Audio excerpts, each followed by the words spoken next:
coming up next, ladies and gentlemen, here on FPW Championship Wrestling, the teams from the No Mercy Hardcore Wrestling brand collide in the No Mercy Championship Series. To your left, the Superbad boys, Jesse the Hand Beaudoin, Scott Pilgrim, and the sexy hamburger, Mick Lavigne, or Mick Lavigne. Meet the team of Ultraviolence, the Lunatic Fringe, Dean Ambrose, aka John Moxley, Winston the Warbeast, the Majestic Beast, that is, and the Drifter, Goblin. This match, ladies and gentlemen, should be one for the ages, so let's go down to ringside for the action.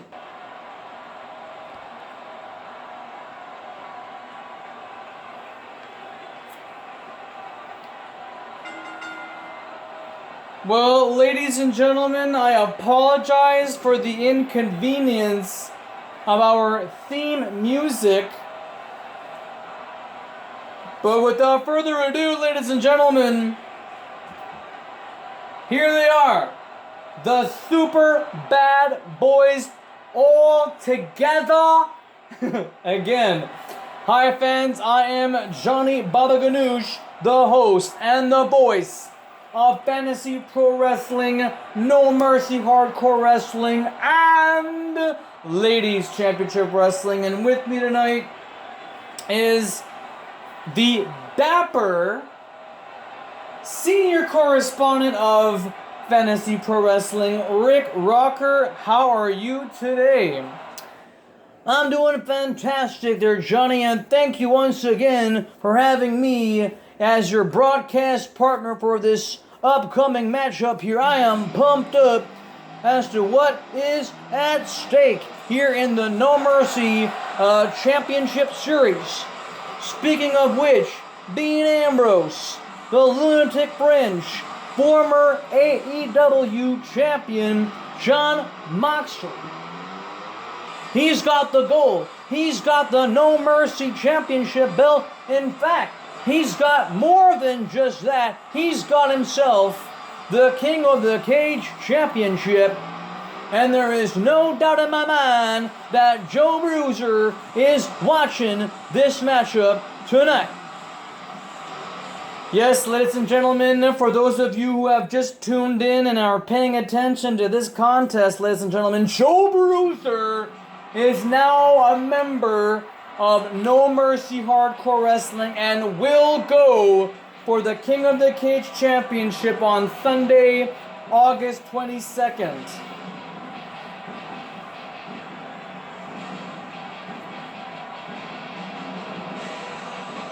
And this is the Majestic Beast, known as Warbeast.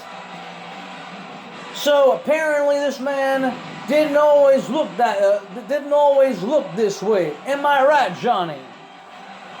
I said absolutely. I don't know what has happened. This new repackaged version of Warbeast, now known as Winston.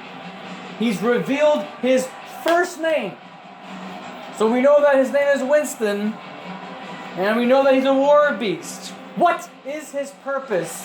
You fans at home are speculating right now. Well, here it is.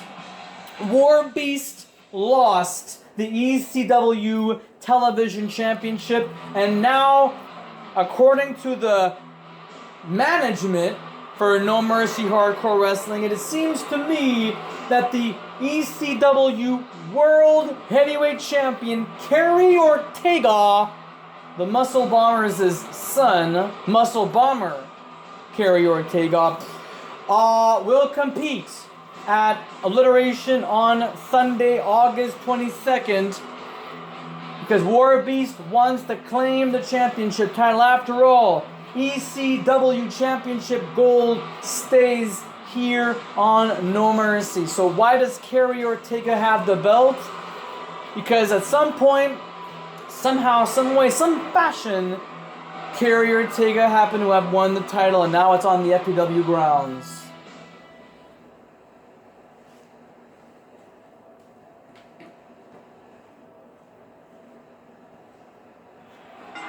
And here we go, ladies and gentlemen.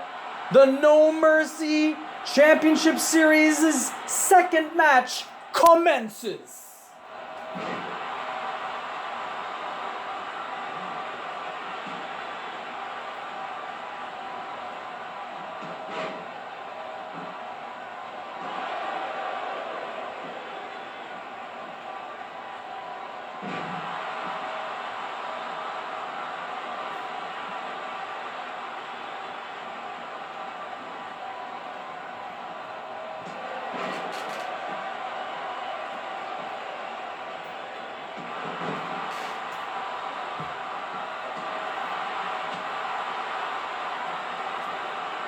Very important night. It will be on Sunday, August 22nd, the day after SummerSlam. I heard that was supposed to be canceled, Johnny. Are the rumors a fact? Is SummerSlam going to be canceled this year? Rick, your guess is just as good as mine. Speculations have stated that SummerSlam 2021 will be canceled. And I also heard something about NXT being a whole lot different now. A lot of changes are happening in the WWE. Many wrestlers were let go. Bronson Reed. Just found out that Bronson Reed is being released. Adam Cole is also being released after NXT TakeOver 36. So we're going to see about that. But right now, fans, this ain't NXT. This ain't WWE. This is Fantasy Pro Wrestling and the No Mercy Hardcore Wrestling brand, baby. And I'm excited to find out what's going to happen at the tail end of this match. The Superbad Boys, Jesse the Hand Beaudoin, whom we haven't seen in quite some time. He is looking good. He looks fit. He's got that belt around his waist. What's that belt for, Rick? Well, apparently, Jesse Beaudoin likes to keep a strap around his waist, a belt around his waist, because it can be also used as a weapon. Since last year, in his epic feud with Twiggy, one half of the tag team champions. Speaking of tag team, how about that? A little bit of the Hart Foundation going on there. Jim the Anvil Neidhart and Bret Hitman Hart. Awesome stuff. Sorry, keep going. So yes, Jesse Beaudoin was in a huge epic feud with Twiggy last year. As a matter of fact, Jesse Beaudoin had to miss. In fact, that's not even true. Twiggy was the man that had to miss a majority of the year because of what Jesse Beaudoin did. But here's the thing. At the main event of Blood, Sweat, and Tears last year, that Hell in a Cell, superb match by Jesse the Hand Beaudoin and Twiggy. But Jesse believes that he feels a serious threat now that his biggest opponent to date, Twiggy, is gone on the Fantasy Pro Wrestling side. He's got to look both ways and also have his tag team partners, Scott Pilgrim and the sexy hamburger, Mick Lavigne, to watch both his peripheral vision, the left side and the right side. So Jesse's got that belt just as a precautionary measure in case anybody tries to eliminate him. Well, Jesse Beaudoin has to think twice before putting in folding chairs into people's limbs. Because what happened last year is an actual known fact. Jesse Beaudoin did cripple Twiggy, and Twiggy missed out on the entire first wave of the pandemic. Where was he? In a hospital, getting himself rehabilitated, getting visits from all sorts of family members, friends, wrestling colleagues. Apparently I heard that Kevin Steen and El Generico, Sexy Eddie, Addy, Star were all visitors at that local hospital not far from the THQ Stadium. And hey, how about this? Members of World Wrestling Entertainment, All Elite Wrestling, have even offered him a contract, a non wrestling contract too. That means it could be a valet, he could be a manager, he could be a referee, he could be an announcer, it could be even special guest commentary from the James McGee III. It being so, Twiggy seems to me that he doesn't want to wrestle anywhere else but this company, Fantasy Pro Wrestling, No Mercy, whatever you want to call it. He wants to compete. He wants to wrestle. And in fact, he and Junior will be defending the Tag Team Championship belts against either the Harper Brothers or the Supreme Team, Sabine Navarro and King Caro. Well, Junior and Twiggy have been the Lords of the Ring for 2 years. When we started rebranding the King of the Ring event to Lords of the Ring, Twiggy and Junior were the ones. In fact, they changed their names from the Gods of Wrestling to the Lords of the Ring. That's something that says a lot right there. It's not cocky at all, isn't it? It's a little bit over the top there, but I mean, I get where you're coming from in all of this.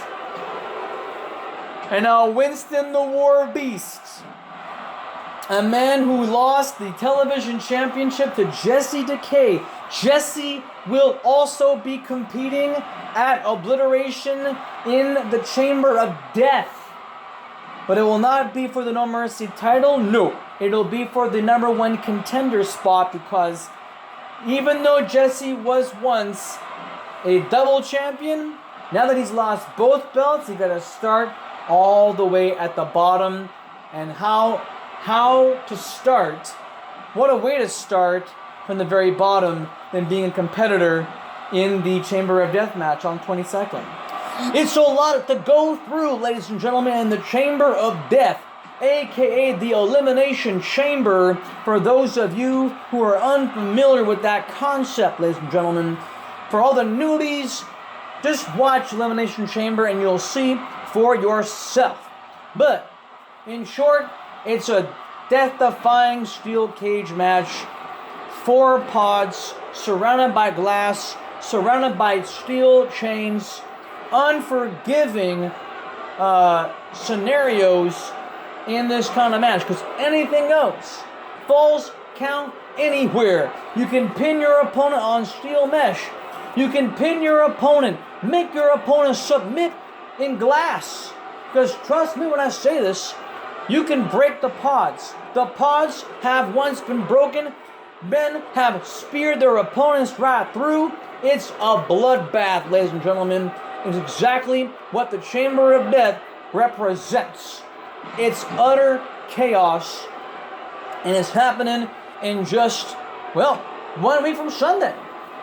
Exactly, Rick. When 1 week from this Sunday, it's going to be Obliteration, the night where we honor, where we respect, where we pay homage to hardcore wrestling. And this goes back to the days of ECW, Extreme Championship Wrestling, Combat Zone Wrestling, where Thick Nick Mondo used to do the most craziest of dives. Nick Gage, who wrestled as Chris Jericho's opponent on AEW's Dynamite. Oh, beautiful maneuver right there by Dean Ambrose on Jesse Beaudoin.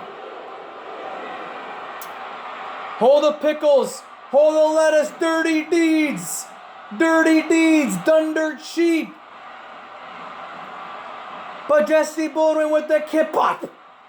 This could be momentum shift, a comeback if you will. And now Dean Ambrose. What's he gonna do? Oh, neck breaker. And oh my goodness, Is he gonna shoot the hand? There it is! Paradigm shift! Paradigm shift! Sky Stanley wasting way too much precious time.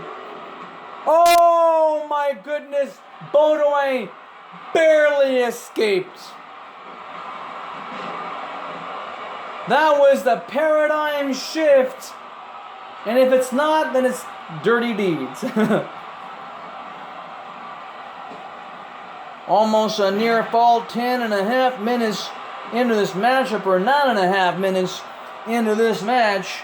But seems to me that we're going to get some submission wrestling here. Jesse Beaudoin in dire straits from that Texas cloverleaf, a page out of the book of the Iceman, Dean Malenko. Wow. I haven't heard that title in a very long time. I thought he was the man of 1,000 holds, but yeah, he was once known as the Iceman, Dean Malenko. One of the great wrestlers here in our business.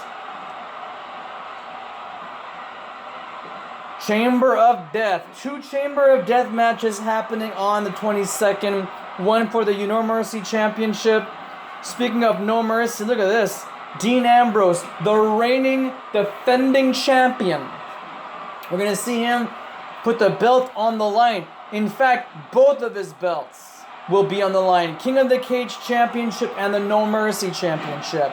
Johnny Two Belts, as we like to significantly put it.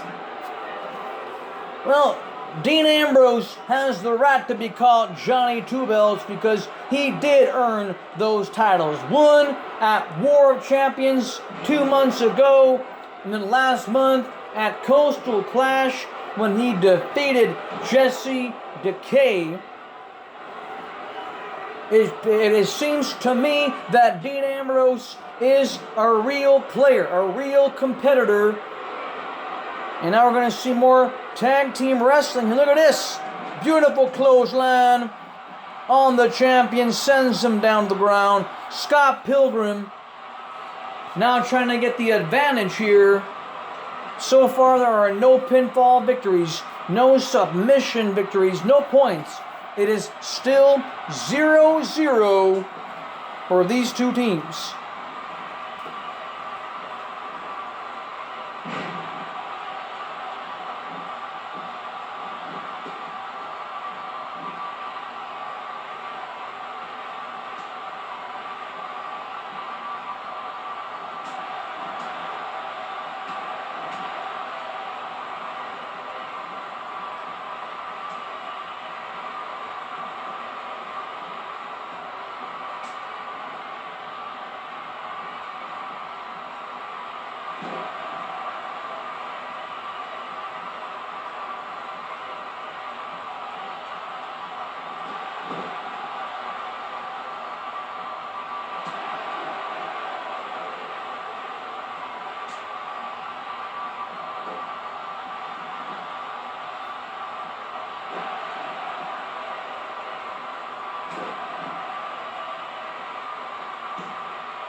Winston the Warbeast has an opportunity to win and bring the ECW World Heavyweight Championship back home to No Mercy Hardcore Wrestling.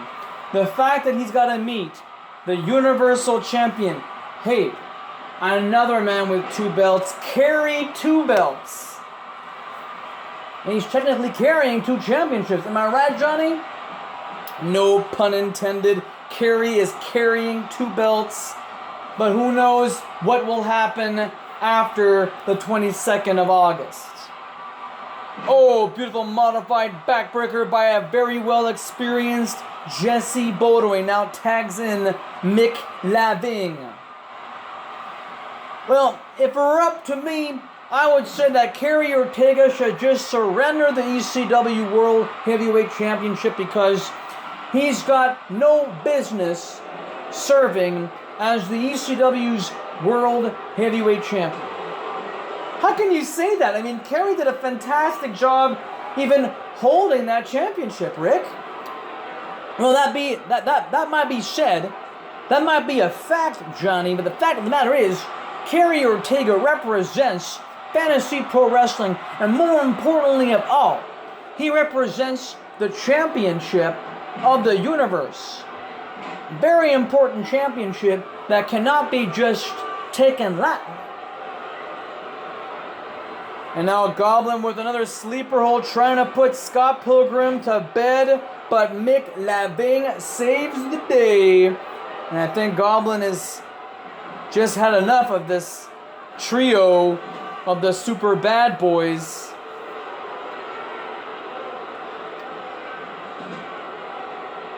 Come on, Mick. What are you waiting for? The audience does not like this one bit. Well, it looks like Scott's trying to get out of the ring here. He's having a hard time fumbling and bumbling around. Come on there, Mick, do something. Your tag team partner is waiting for you. Speaking of double teams, here we go. Neckbreaker on Goblin, the Drifter himself. Now Scott with a hot tag on the Goblin. Oh, he gets him. He gets him. Oh, and he got caught by the Mox. John Moxley, Lunatic Fringe, Dean Ambrose, former AEW World Champion. Sky Stanley now over the count. Unfortunately, Jesse Beaudoin has a lot of energy left in his tank, and we are now halfway through this match. 15 minutes left in this contest, and still no points have been awarded. The fans, not too impressed. They are literally booing him. And I have no idea who they're booing, if it's the Ultra Violence team or the Super Bad Boys team. I'm not quite sure.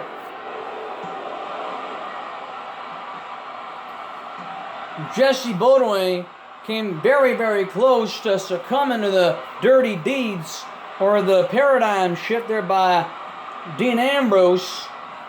This match continues on, and technically, as we mentioned in prior matches, in the championship series, you don't want to, I mean, you can win by pinfall if you must, but it's encouraging to try to score points via submission.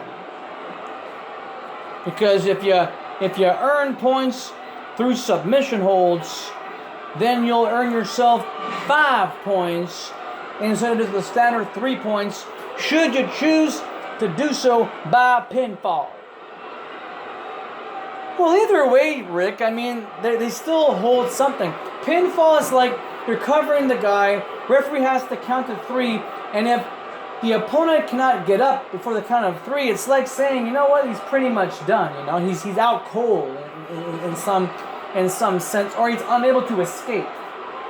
Submission, another form of escapism. You want to escape the hold. You want to break out of that submission hold. But if you forfeit, if you have to signal to the referee, I'm done, and then you just do a little tap out, it's also pretty brutal. Losing is brutal in professional wrestling. There's no doubt about it there, Johnny. You said it. You said it very well right there. Losing in wrestling is pretty sucky. Oh, look at that beautiful charge right there. And I think that Goblin is setting up the sexy hamburger for what could possibly be his demise. Goblin now has the triangle choke. The elevated triangle choke, but Jesse Beaudoin gets himself involved. That could have been it right there for Mick Lavigne. But Jesse Beaudoin had to step in, and now Mick Lavigne. Hold on a second. Jon Moxley intercepts. But Goblin is on bicycles. Look at that. Hey, Mick Lavigne just copied Dean Ambrose's maneuver. Now Goblin getting himself involved in this because he's the actual legal man. Beautiful tossing suplex. And Dean will have to get out of the ring. There you go. The score is still 0-0. 12 minutes remains on the clock. This is we're getting closer and closer to that critical moment, Rick. That moment where you have to do or die. You have to do whatever it takes. Win at all costs. Start racking up points. And seriously, the only way to win is by pinfall or submission because disqualifications don't exist in the No Mercy Hardcore Wrestling brand. Scott Stanley's in position, and once again, another 1 count. Seems to be a very popular approach, and there's a full Nelson lock.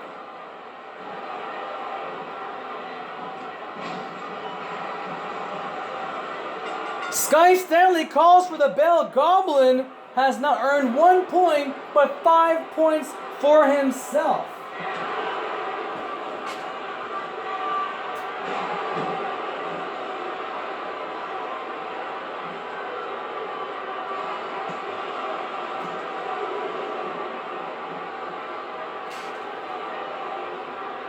Things are getting very, very interesting now as the clock draws near to the 10-minute left marker. It's now the time for the Superbad boys to think, to regroup. They don't have much time left. It's not like they're wrestling for 30 minutes now. They're wrestling for 10 minutes. Jesse Beaudoin holding on to Dean Ambrose now, waiting for Mick Lavigne to possibly poke him in the eye. And there it is. Classic poke in the eye. Followed by a snapmare and another submission hold. Can Mick earn himself 5 points? And Dean Ambrose manages to escape. Good job. But good job for Goblin now. He's the man in the lead. He has earned 5 points, 5 points for himself, but also the 1 point for the team. It's 1-0 in favor of Ultraviolence. Do I smell the silent superplex? Silent but deadly, Johnny. Just the way we all like it. It's unfortunate that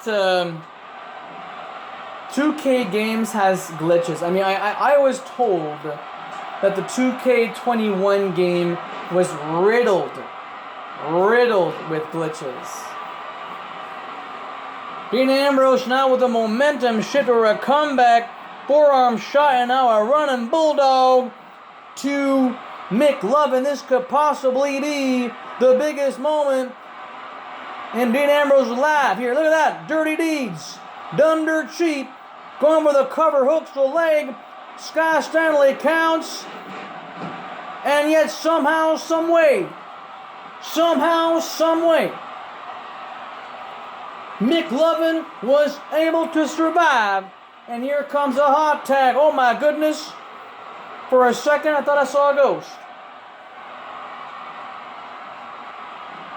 Oh, the one good eye left from Goblin has been raked by Mick Lavigne. Now Mick Lavigne with a submission hold. This could be serious. And the Ultraviolent team were able to break that submission hold from happening. The score is still 1-0 in favor of Ultraviolence.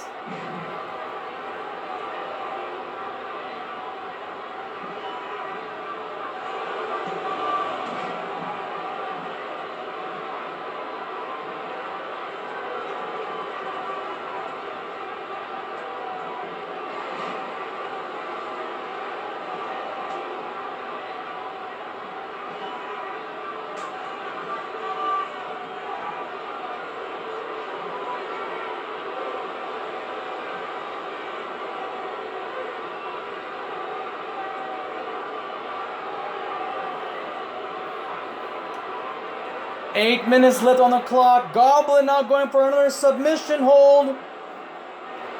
The sleeper hold. Sky Stanley calls for the bell again. That's now 2 points for Ultraviolence.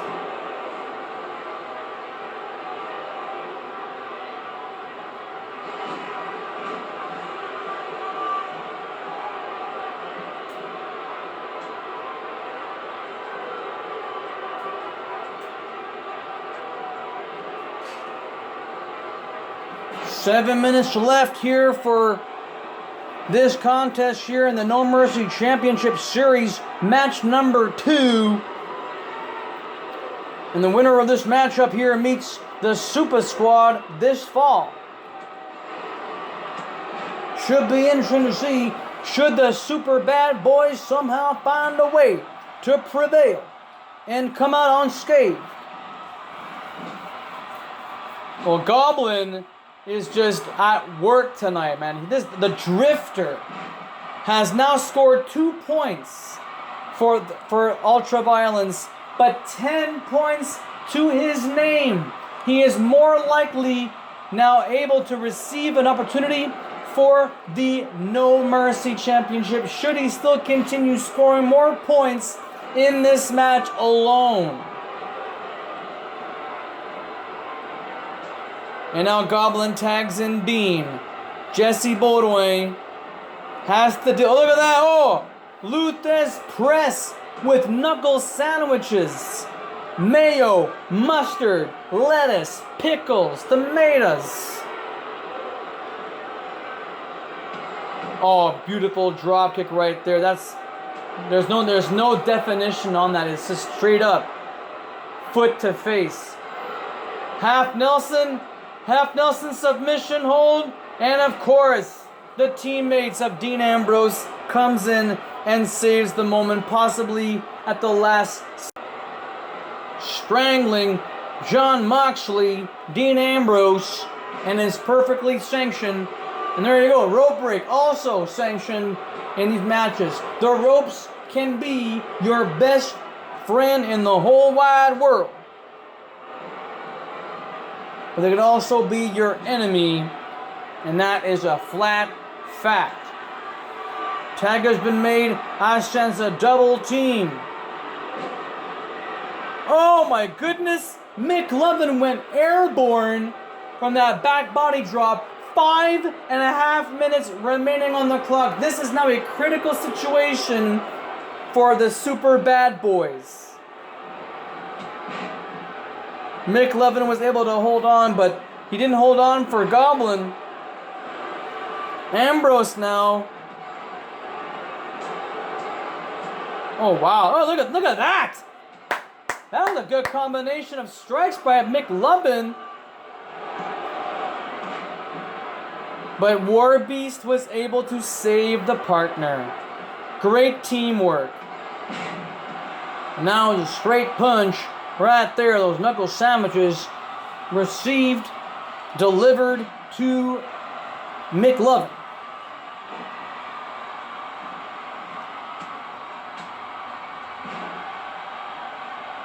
Well, the audience now are changing.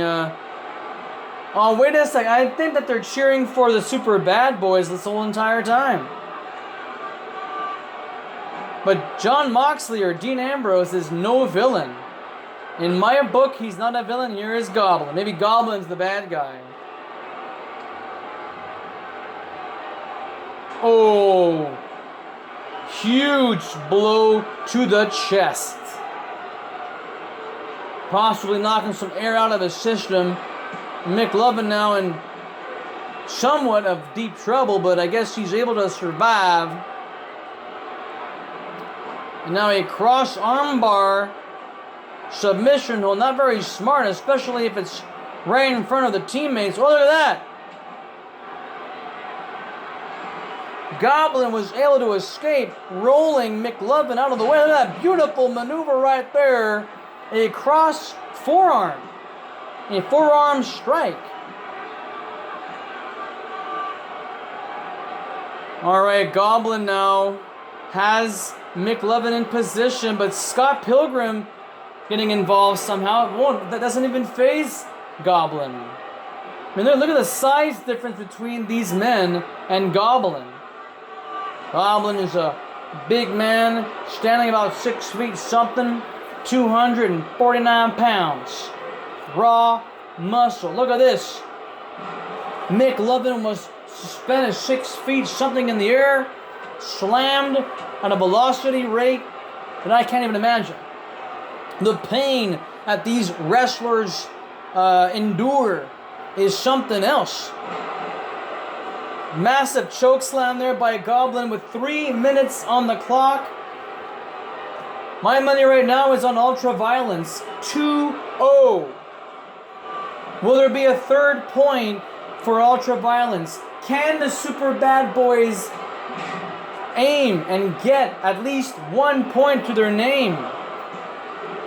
Almost a count of 3 right there, Johnny. That's very close. Mick Lavigne is finding all sorts of ways to dissect Goblin in order to get at least some kind of victory. Beautiful elbow drop. Jumping elbow drop. And look at Sky Stanley. He's ready.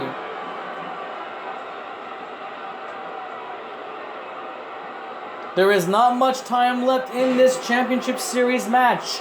The score is now 2-0 in favor of Ultra Violence. And I can see that Mick Lavigne is having a ball, but Goblin is on rollerblades until eventually he can come up. There you go. Mick Lavigne had the opportunity right there in front, and he wasted a perfectly good opportunity to get himself into a sleeper hold once more. Stupid move. Come on, Mick. Use your head. 2 minutes left in this matchup here. He's still in control. He's still the man in this match, but I don't know how much luck he's going to get to try to at least force Goblin into submission. Oh, backbreaker. Classic backbreaker. Mick Lavigne. The sexy hamburger.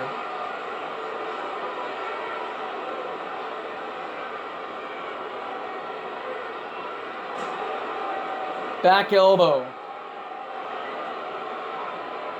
Kimura lock. Kimura lock.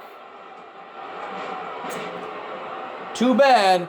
We were expecting a third point for Ultra Violence, but so far in this game, in this matchup here, the score is 2-0. Well, Sky Stanley signals for the bell. It's now 3-0 in favor of Ultra Violence. 15 points for Goblin. 1 minute left. 1 minute left. Very critical moment, but I unfortunately have to say that Superbad boys are very, very bad. And they're not going to be able to advance on in the Championship Series any longer with the score 3-0 in favor of Ultra Violence, with Goblin scoring all the points. Goblin is definitely the MVP in this team, and he's earned over 15 points, all done by submission. Look at that. There's the score right there at the bottom of your screen, fans.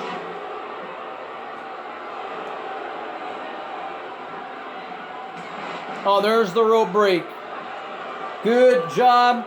Part of our senior official, Sky Stanley, doing his job as he sees it. 10 seconds remaining on the clock, Johnny. Well, it is pretty much over, ladies and gentlemen. The team of Dean Ambrose, Warbeast, and Goblin have won this matchup. There's the theme song. Ultra Violence have won this one big time. Look at that beautiful paradigm shift or dirty deeds. And there's the sleeper hold. Goblin has won this matchup for his team 3 times via submission. But Mick Lavigne has tried so many times to try to get at least 1 point for their team. Look at this beautiful backbreaker. I love to see that. That was a great move. Great transition. But at the end of the day, it is Ultra Violence who prevail in this match. Warbeast. Winston the Warbeast.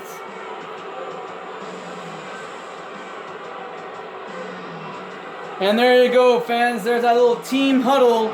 Dean Ambrose, Warbeast, and Goblin have now advanced on in the championship series, and they will meet Super Squads Lawless, Kabuki, and El Guapo this fall. Should be interesting, ladies and gentlemen, to see how deep these teams will go. What kind of, like, how low can they go to earn themselves the right to compete for the No Mercy Championship and, of course, the ECW World Tag Team Championships. And to think, Rick, that Jon Moxley or Dean Ambrose has the No Mercy Championship. I mean, what if he stays as No Mercy Champion? What if then? Does that mean that Dean Ambrose gets to meet up against one of his teammates? Not necessarily. There's still another match to go. Super Squad will have to somehow work much harder to gain more points, and then, only then, should they meet against possibly Dean Ambrose. Well, ladies and gentlemen, this is all the time we have for our show. We could talk for hours if we wanted to, but unfortunately, tick-tock, tick-tock, the show must go on, the day must go on. Thank you very much for watching the No Mercy Championship Series.